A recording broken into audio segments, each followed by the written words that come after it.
ಸರ್ಕಾರಿ ಕಚೇರಿಗಳು ಸಾರ್ವಜನಿಕರ ಕೆಲಸ ಕಾರ್ಯಗಳಿಗೆ ಇರುವಂತಹವುಗಳು. ಆದರೆ ಈ ಕಚೇರಿಯಲ್ಲಿ ಪ್ರೈವೇಟ್ ಬ್ರೋಕರ್ಗಳದ್ದೇ ದರ್ಬಾರ್ ಆಗಿಬಿಟ್ಟಿದೆ.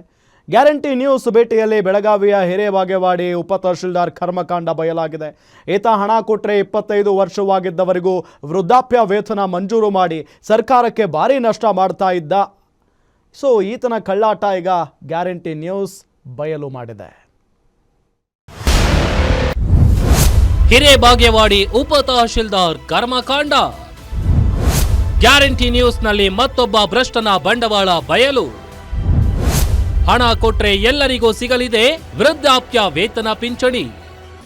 ಎಸ್, ಹಿರೇಬಾಗೇವಾಡಿಯ ಈ ಉಪ ತಹಶೀಲ್ದಾರ್ ವಿಜಯ್ ವಂಚನೆಯಿಂದ ಸರ್ಕಾರದ ಬೊಕ್ಕಸಕ್ಕೆ ಪ್ರತಿ ತಿಂಗಳು ಕೋಟಿ ನಷ್ಟ ಆಗ್ತಿದೆ. ಈತನಿಗೆ ಹಣ ಕೊಟ್ರೆ ಸಾಕು, ಯಾರಿಗೆ ಬೇಕಾದರೂ ವೃದ್ಧಾಪ್ಯ ವೇತನ ಮಂಜೂರು ಮಾಡ್ತಾನೆ. ವೃದ್ಧಾಪ್ಯ ವೇತನ ವಯಸ್ಸು 60 ವರ್ಷ ಆಗಿರಲೇಬೇಕೆಂದಿಲ್ಲ. ಉಪ ತಹಶೀಲ್ದಾರ್ ವಿಜಯ್ಗೆ ಹಣ ನೀಡಿದ್ರೆ 25 ವರ್ಷವಾಗಿದ್ರೂ ಸರಿ, 40 ವರ್ಷವಾಗಿದ್ರೂ ಸರಿ, ವೃದ್ಧಾಪ್ಯ ವೇತನ ಪಿಂಚಣಿ ಸಿಗಲಿದೆ. ಈತನಿಂದ ವೃದ್ಧಾಪ್ಯ ವೇತನ, ಸಂಧ್ಯಾ ಸುರಕ್ಷಾ ಪೆನ್ಷನ್ನಲ್ಲಿ ಭಾರೀ ಗೋಲ್ಮಾಲ್ ಆಗ್ತಿರೋದನ್ನ ಇದೀಗ ಗ್ಯಾರಂಟಿ ನ್ಯೂಸ್ ಬಯಲು ಮಾಡಿದೆ. ಈತನ ಕರ್ಮಕಾಂಡ ಒಂದೆರಡಲ್ಲ. ಈತನ ಅಧಿಕಾರ ವ್ಯಾಪ್ತಿ ಮೀರಿ ಬೇರೆ ತಾಲೂಕು, ಜಿಲ್ಲೆಯವರೆಗೂ ಪಿಂಚಣಿ ಮಂಜೂರು ಮಾಡಿದ್ದಾನೆ. ಹಿರೇಬಾಗೇವಾಡಿ ಹೋಬಳಿಯಲ್ಲೇ ಸುಮಾರು 10,000ಕ್ಕೂ ಹೆಚ್ಚು ಅಕ್ರಮ ಪೆನ್ಷನ್ ಮಂಜೂರು ಮಾಡಿ ಸರ್ಕಾರಕ್ಕೆ ಕೋಟ್ಯಾಂತರ ರೂಪಾಯಿ ನಷ್ಟಕ್ಕೆ ಕಾರಣನಾಗಿದ್ದಾನೆ. ನಿಜವಾದ ಫಲಾನುಭವಿಗೆ ಸೇರಬೇಕಾದ ಸರ್ಕಾರದ ಹಣ ಈತನ ಹಣದಾಹಕ್ಕೆ ದುರುಪಯೋಗ ಆಗ್ತಿದೆ. ಇನ್ನು ವಿಜಯ್ ಕುಮಾರ್ ಕಚೇರಿಗೆ ಬರೋದು ವಾರಕ್ಕೊಮ್ಮೆ ಮಾತ್ರವಂತೆ.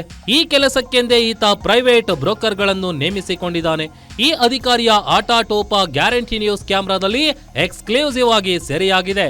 ಉಪ ತಹಶೀಲ್ದಾರ್ ವಿಜಯ್ ಮನೆಯಲ್ಲಿಯೇ ಕುಳಿತು ಕೆಲಸ ಮಾಡಿದ್ರೆ ಪರಶುರಾಮ್ ಕೋಲಾಕರ್ ಎಂಬ ಬ್ರೋಕರ್ ಸರ್ಕಾರಿ ಅಧಿಕಾರಿ ಎಂಬಂತೆ ನಾಡ ಕಚೇರಿಗೆ ಬಂದು ಅಂದಾ ದರ್ಬಾರ್ ನಡೆಸುತ್ತಿದ್ದಾನೆ. ಗ್ಯಾರಂಟಿ ನ್ಯೂಸ್ ಕ್ಯಾಮೆರಾ ನೋಡ್ತಿದ್ದಂತೆ ಬ್ರೋಕರ್ ಪರಶುರಾಮ್ ಓಟ ಕಿತ್ತಿದ್ದಾನೆ.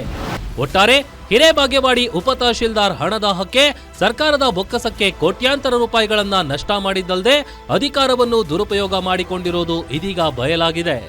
ಈ ಕೂಡಲೇ ಇಂತಹ ಅಧಿಕಾರಿಯ ವಿರುದ್ಧ ಕ್ರಮ ಕೈಗೊಳ್ಳಿ ಎಂಬುದೇ ನಮ್ಮ ಉದ್ದೇಶ. ದುರ್ದೊಂಡಯ್ಯ, ಗ್ಯಾರಂಟಿ ನ್ಯೂಸ್, ಚಿಕ್ಕೋಡಿ.